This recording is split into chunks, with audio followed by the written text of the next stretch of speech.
JP here. We've launched balloons in some pretty high winds.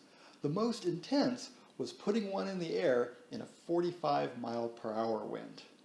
It's the balloon bag that lets us do this. It holds the balloon in place until it's completely in free air.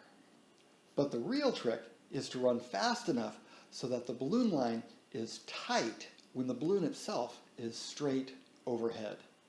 Too slow and the vehicle will mash into the ground before being drugged back up into the sky.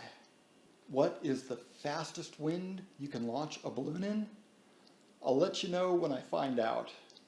The one you're about to see has winds at 20 miles an hour and a gusty 20 miles an hour at that. It was a handful.